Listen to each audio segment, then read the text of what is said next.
Hey, somebody's got to sort these packing peanuts by size. You did? Excellent.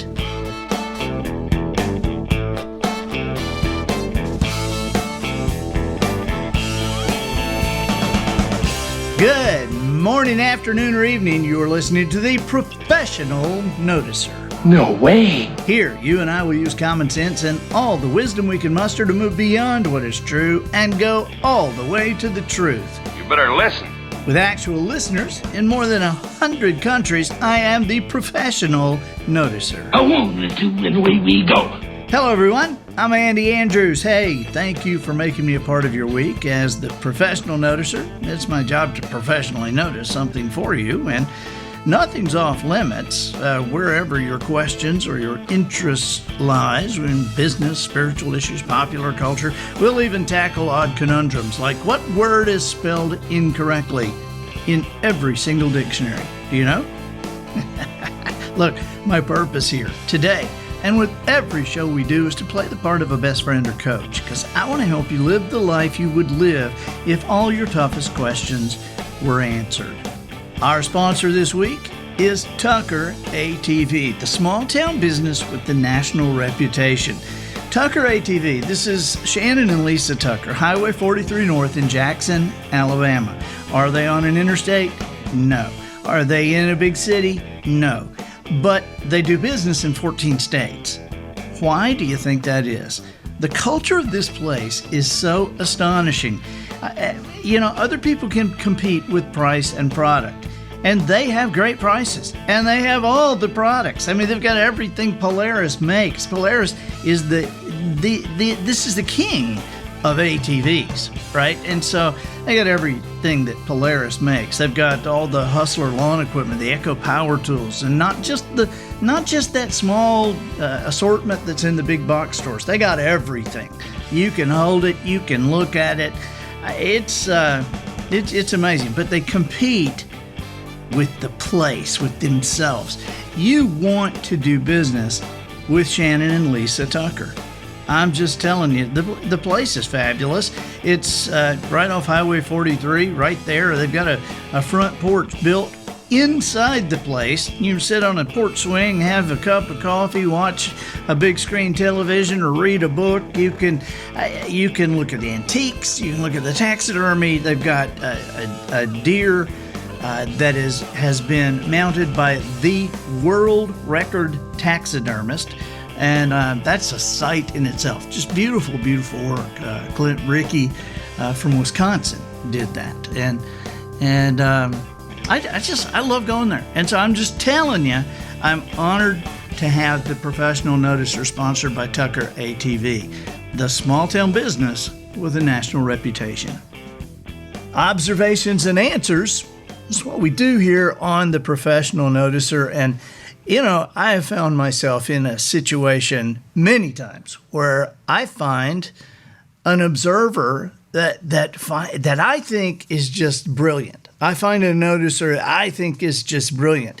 And David Finkel is one of these guys. He is our guest today. And David is, he is a friend of mine with whom I have never shaken hands. This is very odd because we've never actually met in person. We've known each other for quite a while, and we've talked on Zoom, we've texted, we've phone called, we've emailed, we've done everything but actually have lunch together.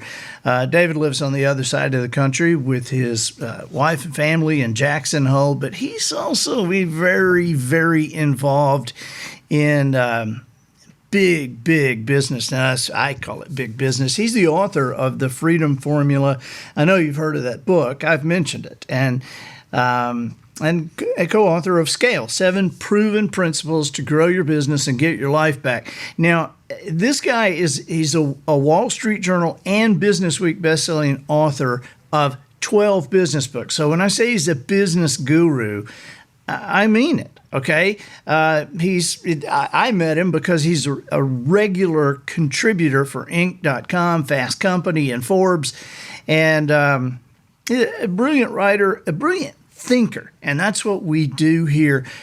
David, Thanks for being with us today. David Finkel, everybody.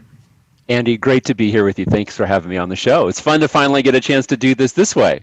I know. It's just like I knew. I said, man, at some point I got to get David on and just get him in front of everybody. And of course, yesterday we had so much fun with the Blue Plate special, and this is probably a deeper dive into what you do. You probably want to dive out of what you do right now. How long have you been in quarantine and stuck in your pandemic palace? What's interesting is I'm kind of a recluse by nature as it is, so there isn't functionally a lot different for me. My kids, my wife would say differently, but I do my businesses at work. I go home and spend time with my family. And those are the things that I love to do, and hike and things that are fairly individual or with my family.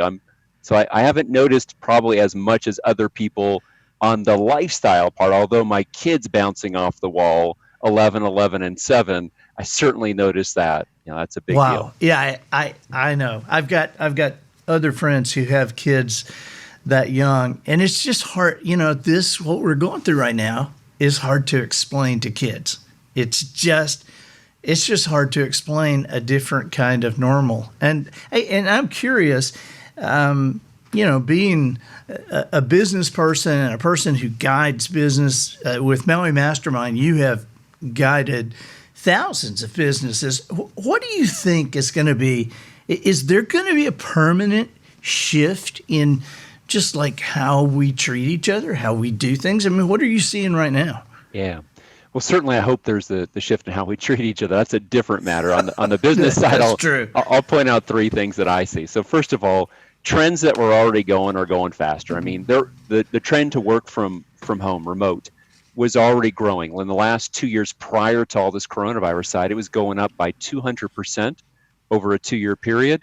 So this is just fueling that fire. And as someone who owns commercial real estate, office buildings, I recognize that probably on the flip side, you're going to have companies using less physical space. I see a lot of our coaching clients where they had a physical building where they were growing out of, and now they're finding ways that, I could have a third of my workforce be remote and not need as much physical space. So there's certain trends, telemedicine, et cetera, that will be accelerated. Secondly, I see everyone's focused on the businesses that are struggling, and there's a lot of them. I get it. And I've got clients in that same boat. But if I look across the businesses we work with, about a third are fighting for survival of a business.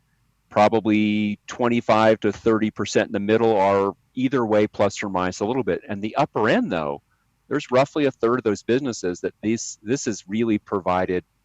No one would have wanted it this way, but it's provided a huge amount of opportunity for them going forward. And then the kind of last comment I would say would be more permanent change.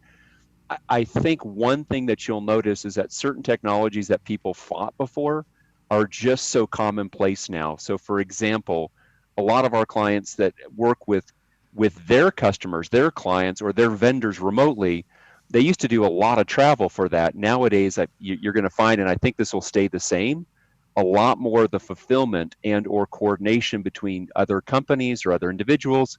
It's going to be done virtually. Even our contractor businesses that have construction companies, they're doing pre-construction meetings with homeowners and or commercial building owners virtually. I don't think that's going to change. I think a lot of that's going to stay. A portion will revert back, but I think a lot of that's going to stay. I agree, and I also agree with what you said about the people that are finding new ways to do things that are increasing their business. I mean, we all fight change. We fight it, but it helps to remember that the greatest things that ever happened to us, the greatest surprises we ever had, something changed and it got better. And so, change is not always, I guess, horrible. And the virtual thing, while it can be disconcerting at times, Sunday, it was raining, and so we did not go to virtual church. But, that can give you opportunities for excuses that you never had before. Hey, right. Listen, in your book, The Freedom Formula, you talk about some of the most dangerous things that can happen. And a lot of the people who watch us have small business. They have small and large businesses. And I always talk to small business owners saying that, it's small now. You're small because you're in some kind of a category somebody else placed you in. But it's not a small business to you. This is your Procter & Gamble. This is your General Motors. And so whether small or large, what are some of the dangerous things that people can do? I was just interested in this part, and you having coached so many people, you would have a grip on this. Yeah, I think probably the biggest thing I notice here, especially, and this is even present right now, which is we make shortcuts, especially when we move to having staff work virtually. And the shortcut is somebody responsive, especially to email or certain app feeds? And that becomes a proxy for them actually working, especially when I can't see them. And That's really dangerous, because the more responsive I am, oftentimes the less value I create, because I'm just this low grade attention to junk, as opposed to actually getting blocks of my best attention on things that actually create value and matter for the business. That would be one. I wonder if you sometimes, I think a lot of times, and I've read this, or reading your articles and your books, I've wondered how much better people would fare if somehow employees were able to think of themselves as business owners. Because in effect, if we're an employee, we got to think of ourselves as a business owner, or because if we're not effective, it's the business that pays the salary, so to speak. And how can we shift that mindset? You are very entrepreneurially geared. And so for people who have jobs, why should they and how can they shift that mindset? Yeah, I mean, one of the first things I would say is that there's a model of the world. And one model of the world is, I'll call it the time and effort economy. I get paid for hours, effort, and attitude. That really doesn't work anymore. The second attitude model is I get paid for value created. And so how do I start shifting? I talk with my team members. I say, look, John, here's how you create value for the company. Here's what you do that creates the most value. And if I can help him see that a lot of the things he creates value in, Andy, aren't necessarily the things that take a lot of his time.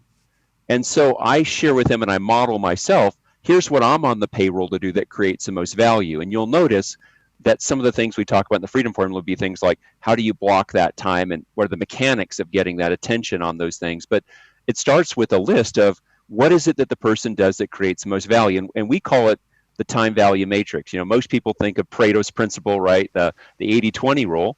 Right. 20% of what I do gives me 80% of the return, but that's not going far enough. We got to take that to its extreme. What if 20% gives me 80%? Then let's go 20% of the 20%, and then let's go 20% of the 20% of the 20%. The way the math works out, we'll call it A, B, C, and D time.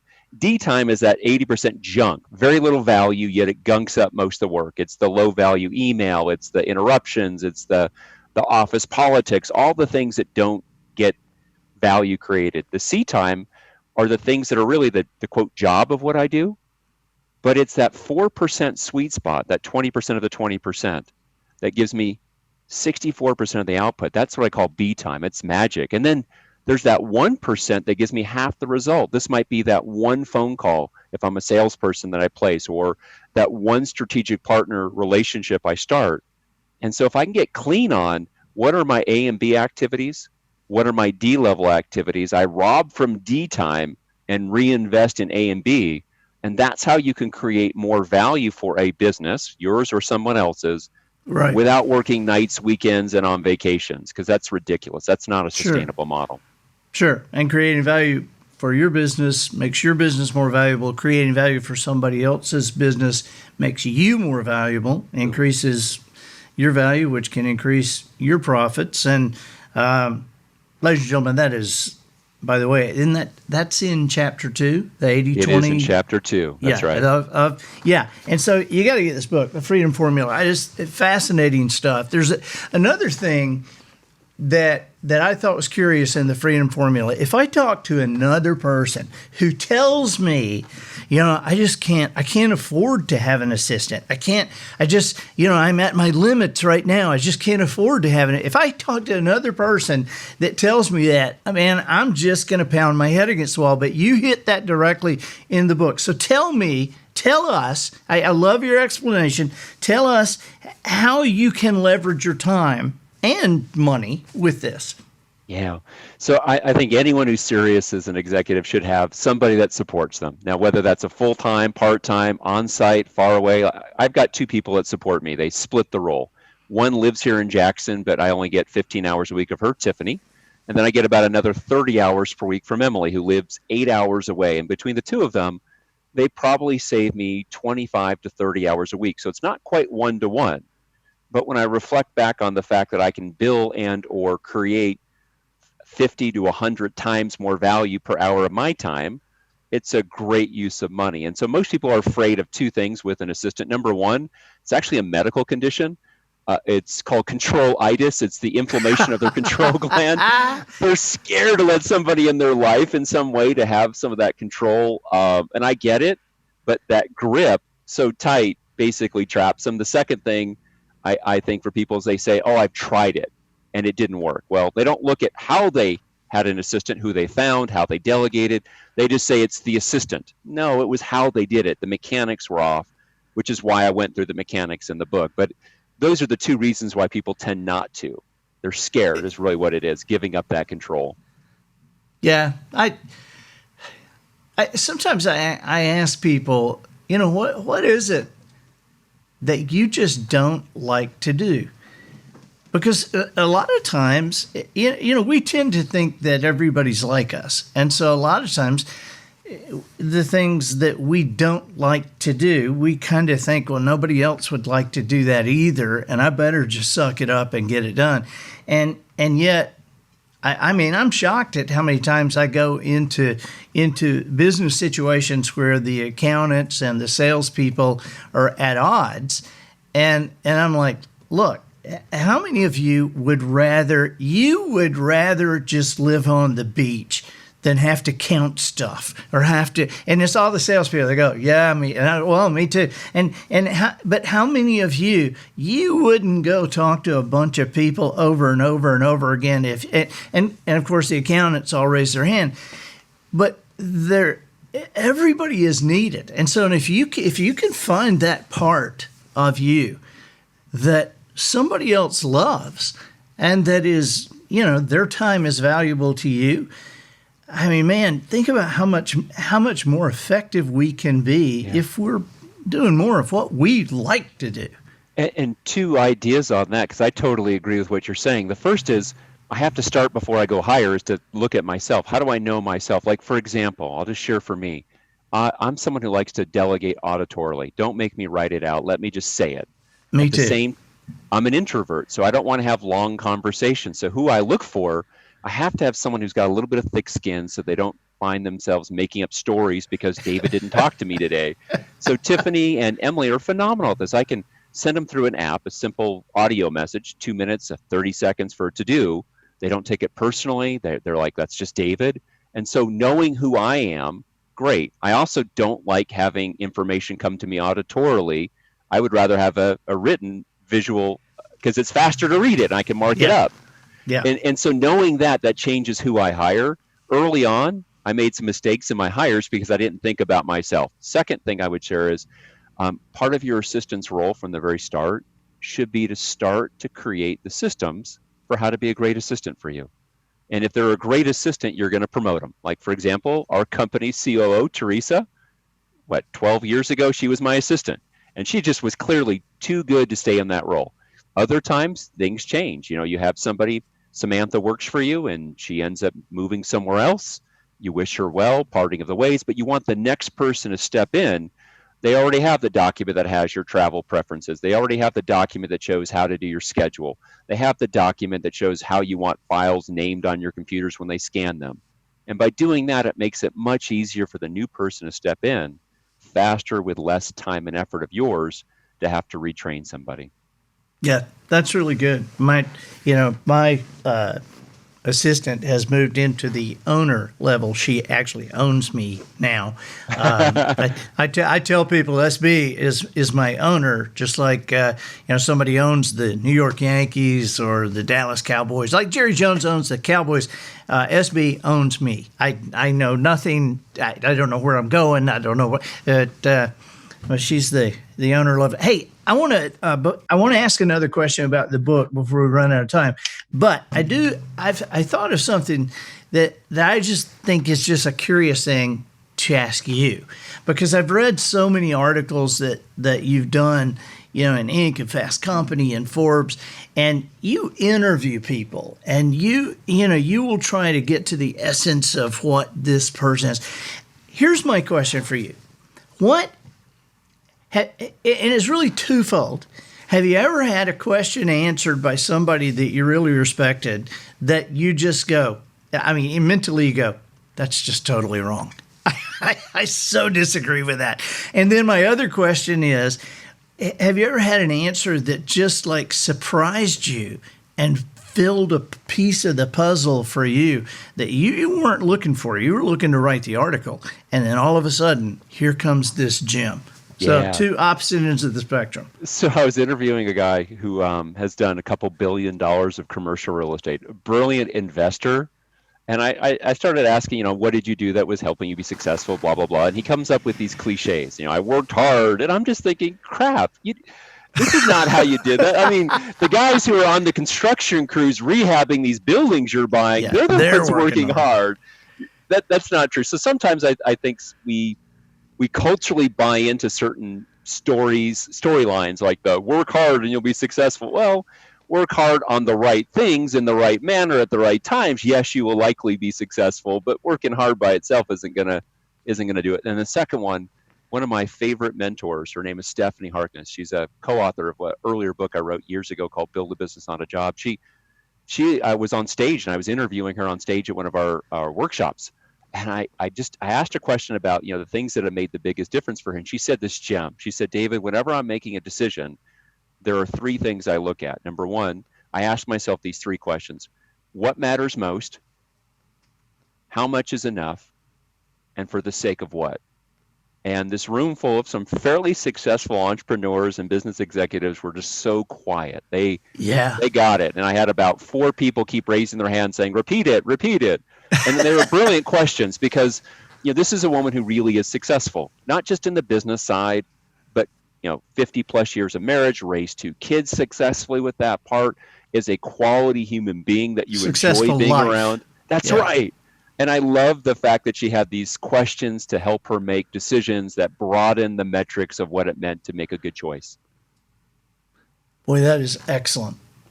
I won't make you say it again because I have a rewind on this, So, but that is excellent. I can see why everybody was quiet. All right, here's last question. There's a concept in Freedom Formula where you talk about building an owner-independent company. Just go off on that a little bit. Explain that to us. Yeah. So I'll quickly a story. So I watched my dad, I watched my grandfather both build businesses that were successful, but completely reliant on them. My grandfather built a pharmacy, worked 16, 18 hours a day, 7 days a week, 1 extended vacation in a 45-year working her career. My dad, physician.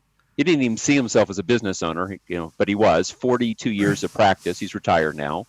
Sure. But they built things that without them, there was no business. And so I knew from the very beginning, I wanted to build a company that could function and thrive, not just function, but thrive without me, an owner-independent business. And so there's this concept called strategic depth. And so at every turn, we have to build in that functions in the business can be done by multiple people who are cross-trained with solid systems in place and a culture that just says, at my business, that's just the way it is. So what happens in a lot of businesses is that, Gina, who is brilliant in her area, is scared that if anyone else knows to do what she does, she feels expendable. Well, we don't accept that in my company. You're expendable if, in fact, you are the only one who can do it. Then you're the wrong fit for us. We won't keep you. And so we hire from that right away. We bring it in. And what that's allowed it's allowed me to have people like Teresa who've grown from an assistant to literally running the day-to-day, and Bethany, who's her number 2, who can back her up in so many different functions. So when I'm running a business, anything that I do that increases strategic depth is good for the business. And generally, strategic depth is something that there's no heat to until somebody leaves or something happens. So I've got to do a little bit of it every quarter. And so in our company, when we do our planning every quarter, we ask area by area. We call them pillars of the company: sales, marketing, operations. And we say, what's the 1 or 2 things you're going to do this quarter to improve or increase strategic depth in your area? And someone will say, oh, we're going to document this. Or someone will say, we're going to cross-train that.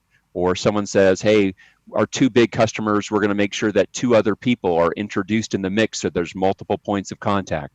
And if I do that every quarter, small steps every quarter, there will be a day that I find that, somebody needs our support. Their elderly relative gets hurt and they need to take a 2-3 month leave of absence. Well, we've got their back. And when they come back, it's not to chaos, it's to a well-run machine. And that's what strategic depth or an owner-independent business looks like.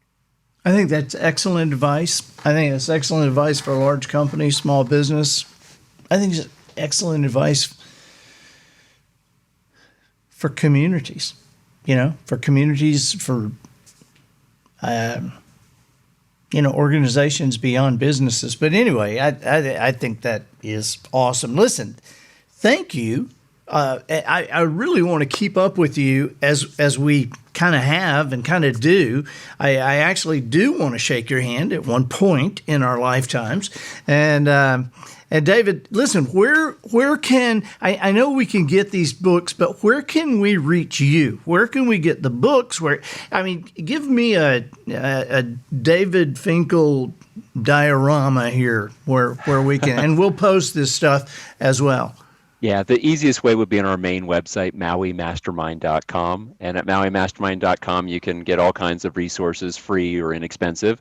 And then the second, for the Freedom Formula book, if someone wants to get a sneak peek of that and actually read the first couple chapters and just make sure it's the right fit, which I'm hoping it would be, they can do that at freedomtoolkit.com, freedomtoolkit.com. freedomtoolkit.com. Okay, and it is the right fit. Go ahead and get the whole book. David, thank you so much for being with us. We appreciate it, and can't wait till we make this connection again and get you back. All right. Thank you, Andy. Thank you. I'm Andy Andrews, the professional noticer, harnessing common sense and wisdom to plow through challenges all the way to an answer for you. Hey, where do you seek wisdom? Have you checked out Wisdom Harbor yet? That's HARBOUR. Many of the docks are wide open, free for you to go in and out and up and down and check out what's inside. There's a 30-day free promotion going on right now. And so go, be welcomed, and, get your tour, get your 30 days. It's an awesome thing for your business, your family, and your schools, which are at home right now, okay? Look, ladies and gentlemen, we appreciate you. If you appreciate this podcast, we would appreciate you going to iTunes and reviewing it. Okay, if you can only do it once, and so if you've done it before, thank you very much. If you haven't, please make today your day. And I think that'll do it for this week. Get us out of here, Matthew. So, ladies and gentlemen, and to the boys and girls who aspire to become ladies and gentlemen, we have reached the end of another episode of The Professional Noticer. In a world where common sense has become a superpower, I'm harnessing the mental energy I have for you, seeking wisdom, making observations, endeavoring to answer tough questions in a way that will empower your family and your business. I'm Andy Andrews. Until next week, smile while you talk. Be careful whose air you breathe, and make sure you have a positive answer to the question, how's it going? And so, until next week, goodbye. This episode of The Professional Noticer was produced by Matt Limpert.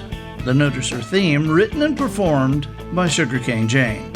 Clip-on pocket protectors provided by Twinkle and Smoke of Beverly Hills. Additional financial consideration provided by VVRGamingIndustries.com.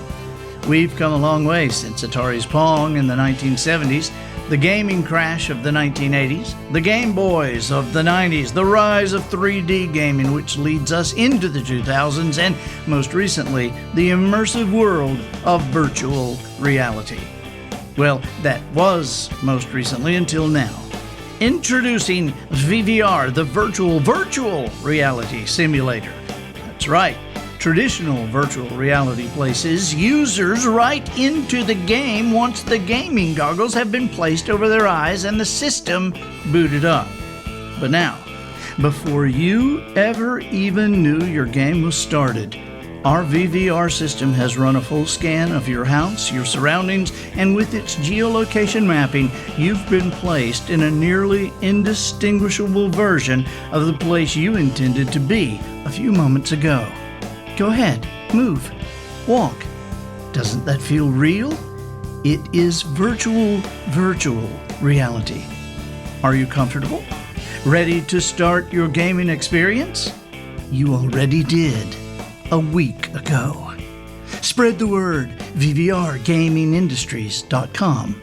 Brought to you by the federal government.